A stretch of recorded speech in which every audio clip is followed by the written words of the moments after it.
Sé que sufres, pero ese sufrimiento es de la carne. Tú eres espíritu, hijo. Todo lo que es de éste. ¿Por qué pesa tu corazón cuando debería ser liviano? ¿Por qué, en medio de la casa donde se proclama la fe, hay noches en que la angustia parece más fuerte que la paz? Te hablo como quien ha visto familias llenas de vida ahogarse en cargas invisibles, como quien ha pasado por estaciones en las que la oración existía, pero la tranquilidad no llegaba. No vengo a culparte. Vengo a arrancar la venda de los ojos para que veas de dónde viene ese peso y puedas elegir distinto. Imagina por un momento una casa con muchas puertas. Algunas llevan a la calle, otras a un jardín, algunas están cerradas con cerrojo. Pero hay puertas que, sin que te des cuenta, quedan entreabiertas por costumbre. La puerta de la nostalgia, la de la imitación social, la de la emotividad sin examen. Lo que entra por esas puertas va dejando huellas, olores, polvo, pequeñas semillas que al cabo del tiempo echan raíz. Esa es la imagen que quiero usar para hablarte del sufrimiento que pesa, pero no brota del espíritu. Es sufrimiento de la carne. Cuando digo sufrimiento de la carne, no me refiero a un castigo de Dios, ni siempre a una prueba redentora. Hablo de ese peso que se instala por ataduras emocionales, por prácticas no examinadas, por tradiciones que dominan más de lo que edifican. Es el cansancio de quien cumple ritos sin libertad, la ansiedad de quien confunde sentimiento con certeza, la tensión en un hogar donde la ternura está condicionada por expectativas heredadas. Tú que en lo más íntimo llevas al espíritu, mereces entender la diferencia. Tú, que has sido hecho para la vida, puedes reconocer qué en tu vida pertenece a la carne y qué pertenece al espíritu. ¿De dónde viene la confusión? Muchas veces creemos que lo que nos da sentido es lo que nos ata.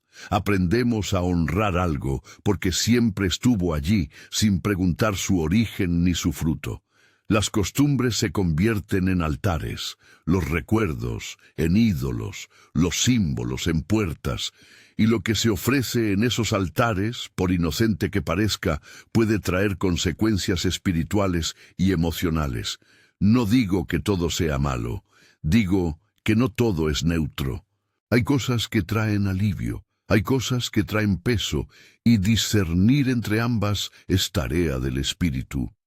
Piensa en una mesa familiar, platos heredados, canciones que tu abuelo cantaba, celebraciones que imitan a la vecindad.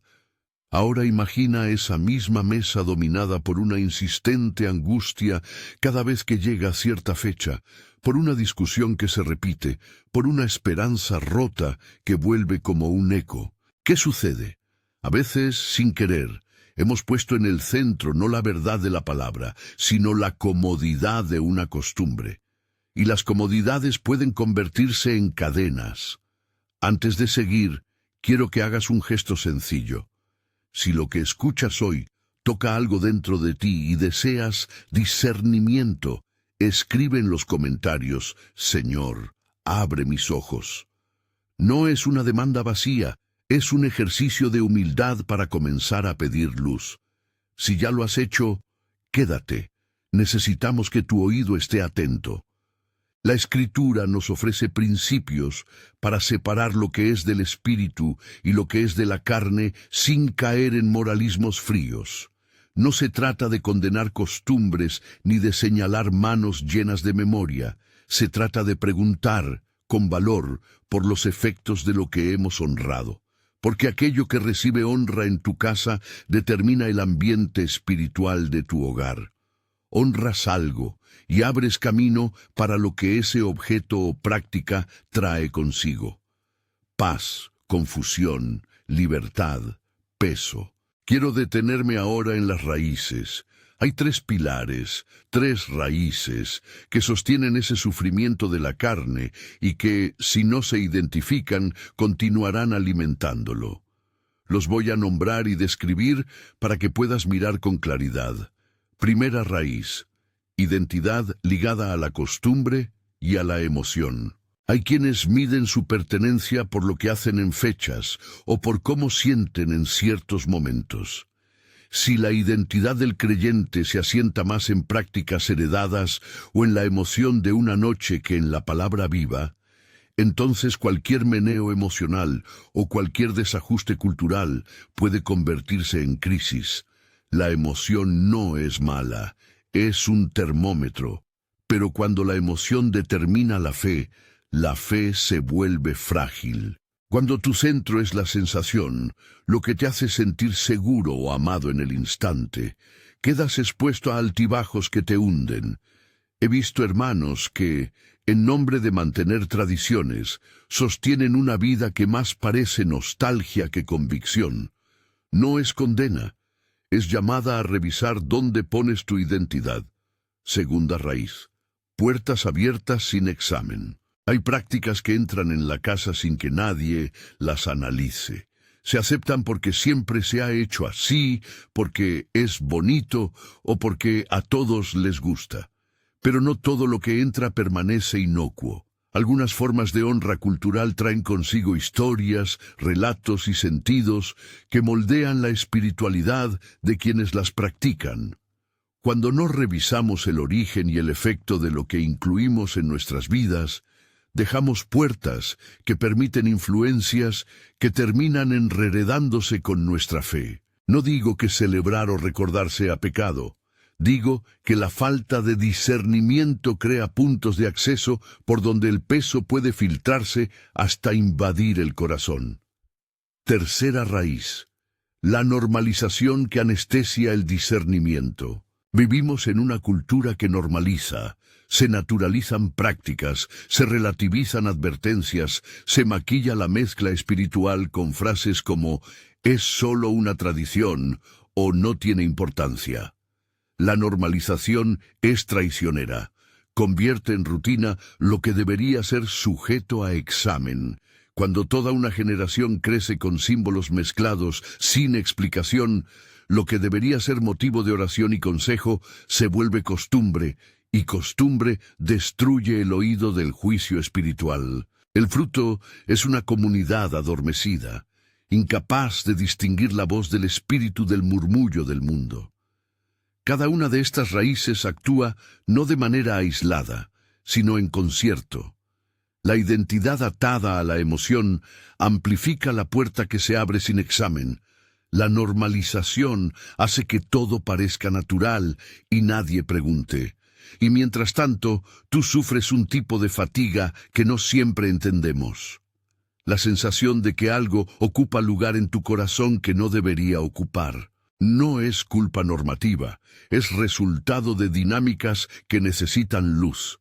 Quiero ahora llevar esta idea a la sala de tu hogar. Mira con honestidad. ¿De qué hablamos cuando hay discusión? ¿Sobre qué temas se encienden las tensiones? A menudo no es solo por lo que se hace, sino por lo que eso significa. Un adorno, una canción, una tradición pueden volverse detonantes porque ocupan un valor que compite con la palabra. En hogares donde la prioridad es mantener la apariencia o evitar heridas familiares a toda costa, el discernimiento queda relegado. Y el resultado es que la pérdida de paz se convierte en norma. Hermanos y hermanas, no es sano vivir así. Te propongo un pequeño ejercicio mental. Enumera 3 cosas en tu casa que siempre han estado y que hoy te generan molestia o tensión. Pueden ser fechas, frases que se repiten, prácticas que ahora te duelen. Anótalas en el corazón. No lo hagas por juicio. Hazlo por sinceridad. Una vez que las hayas visto, podrás empezar a preguntar con el Espíritu, ¿qué traen estas cosas a mi vida? ¿Qué sienten mis hijos cuando hacemos esto? ¿Qué me pide la palabra respecto a esto? Es un comienzo para distinguir carne y espíritu. Ahora, no quiero que pienses que todo lo antiguo es malo y todo lo nuevo es bueno. Los altares verdaderos existen, la mesa del Señor, la palabra, la comunión con hermanos. Pero hay altares que se levantan en silencio dentro de los hogares, y esos altares necesitan ser desmontados con cuidado, con oración y con verdad. Cuando el centro de tu casa es la palabra y la presencia viva del Espíritu, las tradiciones encuentran su lugar correcto, no como amos, sino como invitados que sirven al Señor. Cuando no es así, las tradiciones se convierten en pesos. Hago una pausa aquí para que mires contigo mismo. ¿Qué personas en tu círculo sostienen la necesidad de mantener costumbres a cualquier precio? ¿Qué parte de tu interior se aferra por miedo a perder identidad si sueltas algo? Estas preguntas no buscan señalar culpables, buscan restaurar libertad, porque la libertad cristiana no es licencia para hacer lo que queramos, sino la capacidad de elegir lo que edifica la vida del Espíritu en nosotros y en nuestra casa. Tal vez te preguntes, ¿cómo distinguir si una práctica me da vida o me trae peso?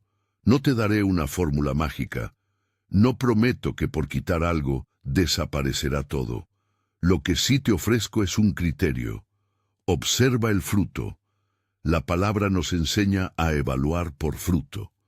Si una práctica genera paz, amor, paciencia, dominio propio, acercamiento a Dios, entonces no es la causa de tu dolor. Si genera ansiedad persistente, tensiones constantes, culpa no resuelta o choque generacional que destruye el testimonio del Evangelio en tu hogar, merece examen.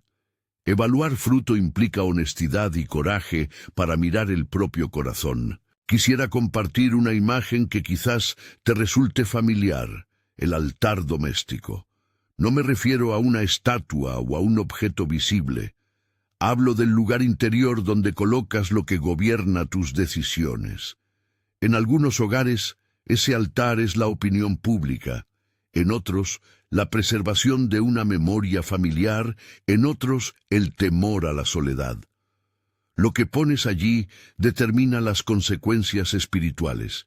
Si en ese altar pones la palabra, todo cambia. Si en ese altar pones la comodidad, la emoción o la tradición inexaminar, también cambia, pero no siempre para bien.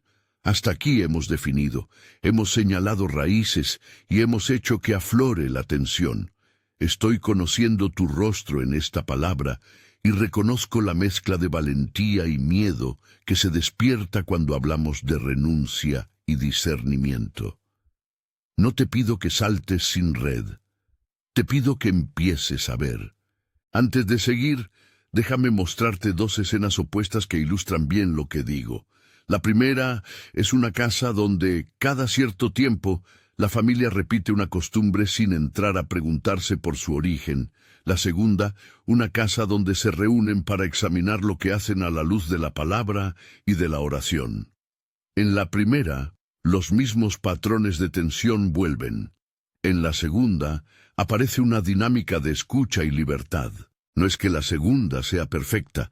La segunda es una familia en proceso, una familia que ha aprendido a decir, no sabemos, vamos a orar juntos y buscar consejo. Esa postura cambia el ambiente espiritual. Quizás te sientas solo en esto. Tal vez en tu mesa hay quien se resiste, quien ataca la idea de revisar costumbres, quien interpreta tu deseo de discernimiento como juicio. Eso es doloroso y real. No te voy a mentir. Tomar la senda del discernimiento puede producir fricción, pero hay una gran diferencia entre la fricción que destruye y la que purifica. La fricción sana proviene de confrontar lo que impide ser luz. La fricción destructiva viene del orgullo que se niega a escucharse. El Señor nos llama a ser sal y luz, no a mantener tradiciones que oscurecen. Quiero detenerme un momento en una palabra que asusta a muchos: renuncia. Renunciar no siempre significa perder, a menudo significa liberar. Renunciar a algo que oprime no es perder identidad, sino recuperar lo esencial. Renunciar a prácticas que te atan por el miedo es recuperar la paz. No prometo que no dolerá, no prometo que no existirán lágrimas, pero prometo que vivir desde la verdad del Espíritu libera del peso de la carne. Aquí, en este punto de la reflexión, entramos en una tensión decisiva. Ya hemos visto el problema, las raíces, las consecuencias visibles. Hemos comenzado a distinguir. Lo que viene después exige pasos concretos, valentía para nombrar lo que la luz revela y práctica para caminar hacia la libertad. Pero antes de proponer acciones, quiero orar contigo por discernimiento. No será una oración larga, será simple y directa, porque lo que necesitamos ahora es luz para ver y valentía para actuar. Señor, danos ojos para ver lo que nos ata, danos oídos para escuchar tu voz por encima de las voces heredadas. No nos dejes confundir lo que viene de la carne con lo que brota del Espíritu. Guía nuestra mente para que podamos examinar con humildad y tu pueblo encuentre libertad. Amén. He orado porque sé que sin la ayuda de Él, toda buena intención puede volverse esfuerzo humano. Ahora estamos en el umbral. Hemos nombrado las raíces, hemos tocado la herida, hemos pedido luz. El siguiente paso es poner manos a la obra, examinar prácticas, conversar en la casa, pedir consejo pastoral, establecer límites amorosos. Pero eso requiere dirección, tiempo y comunidad. No te pido que lo hagas solo. Dios no quiere que lo hagas solo. Si estás conmigo hasta aquí y esta palabra te ha tocado, quiero que sepas que no estás solo. En el siguiente tramo te mostraré cómo iniciar ese proceso en la práctica. Pasos sencillos para revisar lo que hay en tu altar doméstico. Maneras de abrir las puertas correctas y de cerrar las que traen peso. Y cómo acompañar a tu familia en este recorrido sin agresión ni condena. Pero antes de avanzar, necesito que te quedes presente, que permitas que la tensión que sentimos no sea causa de huida, sino el motor de un cambio decidido. Si sientes esa inquietud, si tu corazón reconoce alguna de las raíces que he descrito, te invito ahora a sostener esa tensión y a no rehuirla. Porque las grandes decisiones espirituales nacen en la tensión entre lo que conocemos y lo que se nos revela. En el próximo momento hablaremos de pasos prácticos, como preguntar, cómo dialogar en el hogar, cómo establecer límites que sean puertas de vida y no trincheras de guerra. Y lo haremos con cuidado, con ejemplos concretos y con la guía de la palabra. Pero antes, respira, no estás siendo llevado al juicio, estás siendo invitado al discernimiento. Si aún no lo has hecho, comenta ahora, Señor, abre mis ojos y quédate conmigo para lo que sigue. Gracias por quedarte. Ahora entramos en la parte práctica, lo que puedes hacer desde hoy, paso a paso, para empezar a desmontar los altares que te oprimen y abrir las puertas que traen vida. No son recetas mágicas, son caminos sencillos de discernimiento y práctica espiritual que, con humildad y constancia, permiten que la luz del Espíritu desplace el peso de la carne. Voy a proponerte una hoja de ruta clara, con ejemplos concretos de cómo hablar en casa, cómo cuidar a los niños, cómo acompañar a quienes resisten y cómo evaluar frutos. Todo ello con ternura, pero también con firmeza pastoral. Primera acción. Observa y anota sin juicio. Empieza por mirar. Te pedí antes que hicieras una lista interior de 3 cosas que te generan molestia en tu hogar. Ahora hazlo por escrito. Pon título a cada elemento. ¿Qué es? ¿Desde cuándo está? ¿Qué se siente cuando aparece? ¿Con quién se repite la tensión? ¿Qué palabras vuelan por la casa cuando surge la discusión? Este inventario no es una acusación, es un diagnóstico. Un médico no opera sin antes observar y estudiar. Tú tampoco necesitas decidir grandes cambios sin antes ver con claridad. ¿Cómo hacerlo en la práctica? Reserva una hora tranquila. Toma una libreta o una nota en tu teléfono. Escribe sin corregir. Si te vienen nombres, escríbelos, pero no para culpabilizar, sino para entender relación y afecto. Haz 2 columnas. Una que describa el elemento, la fecha, la pieza, la canción, la frase, y otra que describa el efecto. ansiedad, discusión, nostalgia, desconexión. Cuando lo tengas, ora pidiendo luces para interpretar lo escrito. No te apresures a tirar nada. La claridad llega con la oración y con la comunidad. Segunda acción. Reúne a tu casa con suavidad y sinceridad.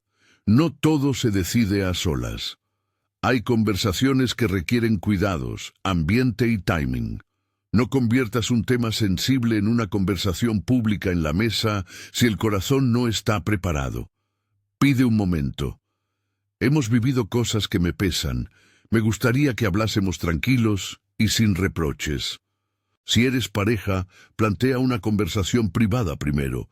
Si eres cabeza de familia, pide consejo a un hermano mayor en la fe antes de llevarlo al grupo. El objetivo es generar un espacio de escucha donde todos puedan hablar sin ser condenados. Modelo de inicio de diálogo. Quiero compartir algo que siento. No busco que cambies ahora. Quiero que me escuches y que encontremos juntos, con la palabra y con oración, una mejor manera de vivirlo. Esa frase quita defensas. Evita comenzar con tú siempre o tú nunca. En vez de eso usa yo siento. A mí me pesa. Me gustaría entender juntos. Tercera acción. Pregunta por el origen y por el fruto. Cuando se abre la conversación, usa dos preguntas que transforman la discusión en discernimiento. ¿De dónde viene esto? ¿Y qué fruto trae? La primera pregunta invita a explorar raíces, historias, motivos. La segunda evalúa consecuencias. Por ejemplo, si una tradición familiar provoca que algunos miembros se sientan excluidos o ansiosos, preguntar por su origen permite ver si fue creada por otras necesidades culturales o por razones que hoy carecen de sentido. Evaluar el fruto permite comprobar si esa práctica produce la paz y el amor que la palabra desea. Evita absolutismos. No se trata de prohibir en caliente, sino de valorar. Si esto nos une sin lastimarnos, sigue. Si esto nos divide, cambiemos la forma de hacerlo. Aquí operan los tres pilares que señalamos previamente: identidad ligada a la emoción, puertas abiertas sin examen y normalización que anestesia el discernimiento. Cada pregunta que hagas debe buscar desactivar esos pilares. Cuarta acción. Establece límites amorosos, no castigos. Cambiar dinámicas implica poner límites, pero los límites en el hogar deben ser puestos con sabiduría y compasión. No confundir límites con imposición. Un límite sano puede sonar así: podemos seguir con esta costumbre, pero acordemos no imponerla a quienes no se sienten cómodos. En su lugar, buscaremos una forma que honre a todos. Un límite insano es: o lo haces como yo digo o te excluyo. La primera forma abre puertas de diálogo, la segunda levanta murallas. Si hay niños en casa, comunica con claridad la razón del límite en términos simples. Hemos decidido cuidar cómo hacemos esto para que todos nos sintamos seguros y felices. Protege a los menores de debates que los confundan. Dales seguridad, mostrando que los adultos buscan la verdad y el bien común. Quinta acción. Sustituye altares por prácticas que edifiquen. No basta con quitar, hay que poner. Si identificas una costumbre que trae peso, no la reemplaces por vacío. Sustituye por una práctica centrada en la palabra y en la presencia del Espíritu. Algunas ideas prácticas: lecturas bíblicas familiares cortas, momentos de oración breves antes de las celebraciones, canciones de alabanza que hablen de la gracia en vez de nostalgia, actos de servicio en comunidad, integrados en la tradición. Estas prácticas no son prohibiciones disfrazadas, son invitaciones a que la tradición sea formativa para el espíritu. Ejemplo concreto: si una fecha genera ansiedad por expectativas materiales o por comparaciones, puedes rediseñar la celebración. Limitar los regalos, priorizar la mesa de hospitalidad, dedicar tiempo a contar testimonios de la gracia de Dios. No es volver todo religioso, Es intentar que lo que se haga hable de vida y no de peso. Sexta acción. Acompaña la transición con paciencia y testimonios. Los cambios pequeños suelen aguantar mejor que las revoluciones. Comparte testimonios de hermanos que han pasado por procesos semejantes. Lee juntos historias bíblicas donde hombres y mujeres tuvieron que dejar costumbres para seguir a Dios con libertad. Muestra ejemplos prácticos.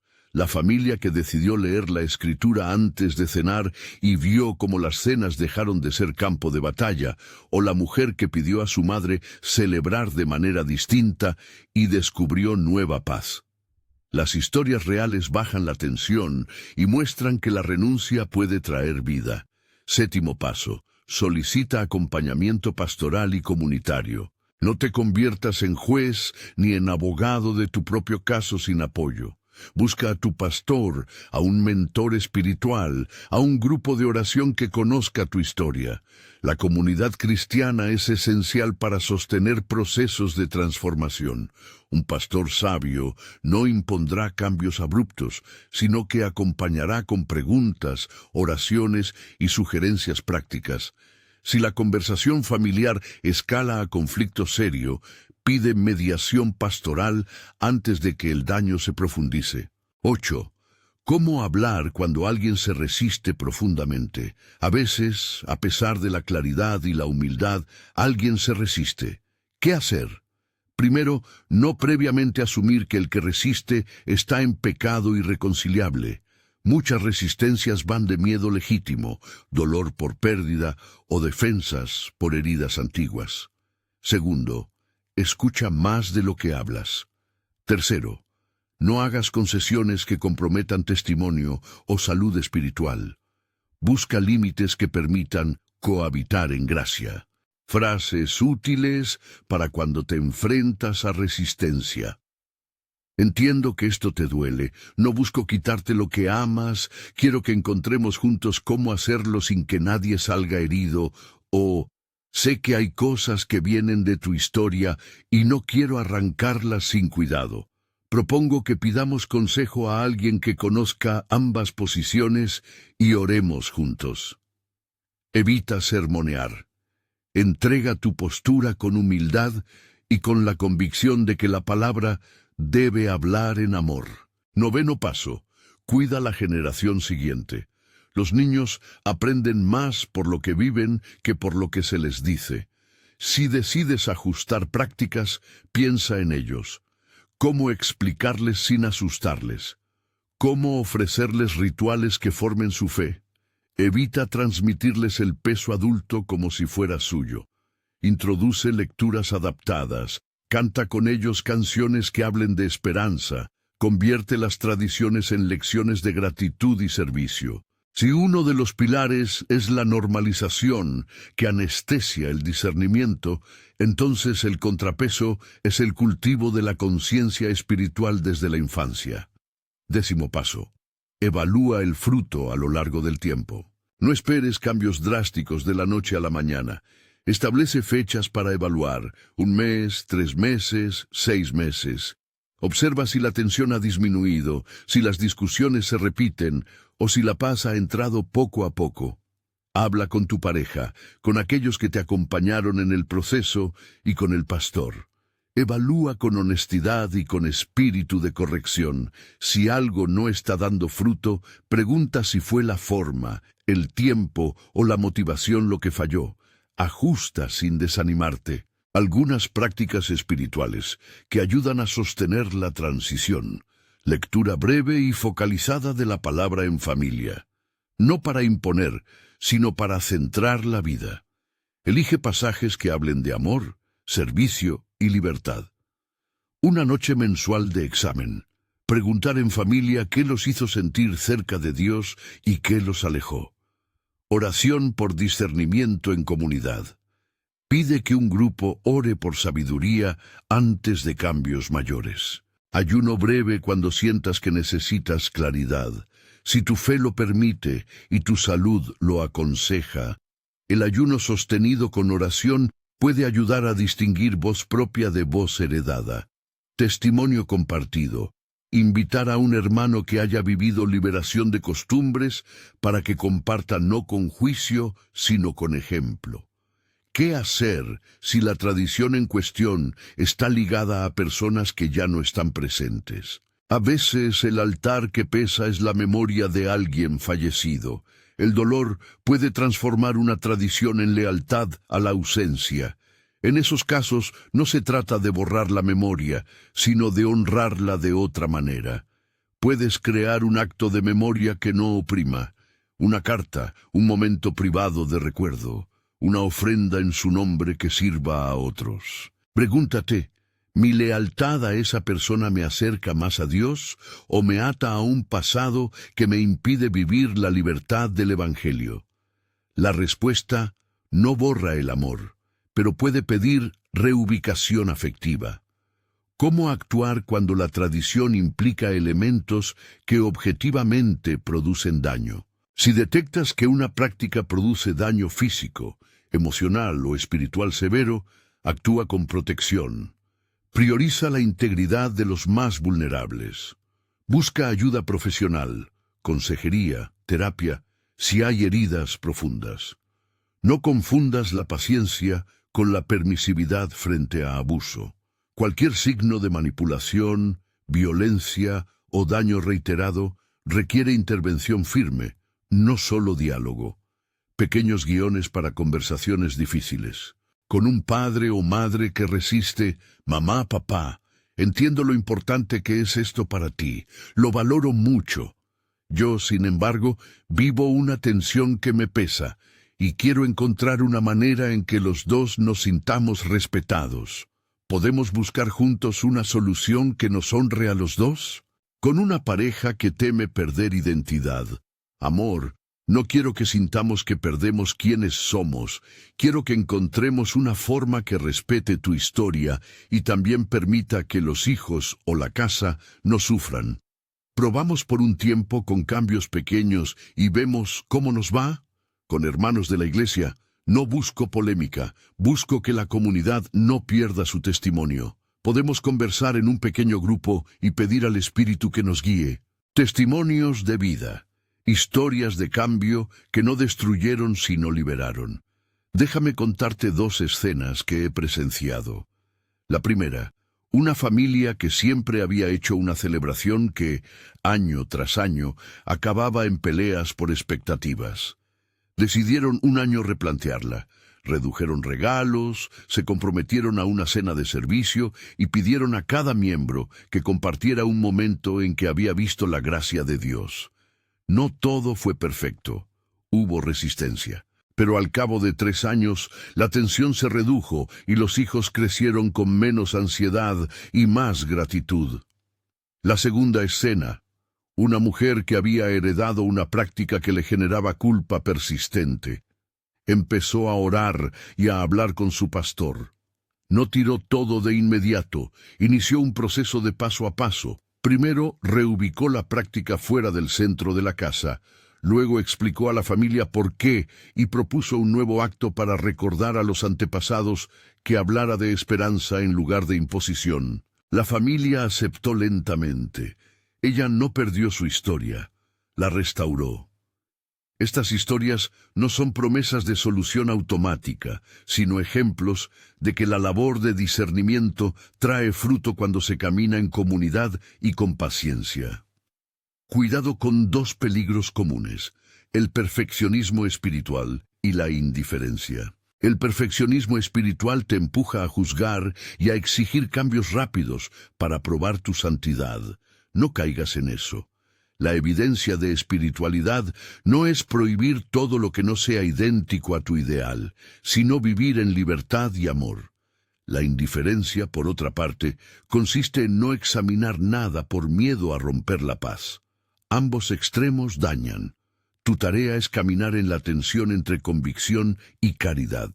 ¿Qué hacer si, después de todo, el sufrimiento persiste? Hay ocasiones en que el peso no se va inmediatamente. Recuerda, no todo sufrimiento es fruto directo de una costumbre. El mundo caído nos trae pruebas diversas. Si después de tomar medidas responsables el dolor persiste, busca ayuda profesional y pastoral continua. A veces, lo que parece originarse en la carne necesita acompañamiento terapéutico para sanar heridas profundas. No veas en esto una falta espiritual, sino la necesidad de compañía. Pedir ayuda es un acto de sabiduría. Invitación a la decisión, un llamado a elegir la luz. Hijo, hermana, hermano, hoy estás frente a una encrucijada. Puedes seguir alimentando tradiciones que sin mala intención te encadenan al peso, o puedes elegir con valentía y con humildad empezar a discernir y a reubicar lo que gobierna tu corazón. No te pido que lo hagas por orgullo o por reproche, te pido que lo hagas por amor a la verdad y por el anhelo de paz. Decidir no es romper vínculos sin cuidado. Es priorizar la vida del Espíritu en tu casa. Antes de orar, quiero ofrecerte un ritual breve que puedes hacer ahora o en la próxima reunión familiar. La mesa de luz. No es una fórmula mágica, es un gesto simbólico. Pide que cada persona traiga una cosa que represente una tradición querida. Colóquenlas en el centro de la mesa, uno por uno. Cada miembro dirá en voz baja qué significado tiene ese objeto para él, ella. Luego, abran la Biblia y lean un pasaje breve que hable del servicio y la libertad. Por ejemplo, un salmo de agradecimiento o una breve narración evangélica. Después, oren pidiendo que la palabra sea el criterio. Finalmente, pidan al Espíritu que muestre qué objetos sirven y cuáles necesitan ser reubicados o transformados. Ese acto no determina nada de inmediato, pero abre una puerta para que la comunidad hable con verdad y oración. Oración corta por discernimiento y decisión. Señor, tú conoces lo que pesa en nuestro pecho. Danos discernimiento para ver nuestras raíces, valor para tomar decisiones que liberen, y ternura para acompañar a quienes resisten. No permitas que nuestra búsqueda de verdad se vuelva juicio hacia el otro, que sea, en cambio, un camino de libertad y amor. Amén. Clímax pastoral, un llamado claro. Hoy te invito a decidir, no para que entres en una espiritualidad vacía, sino para que recuperes la vida profunda que pertenece al Espíritu.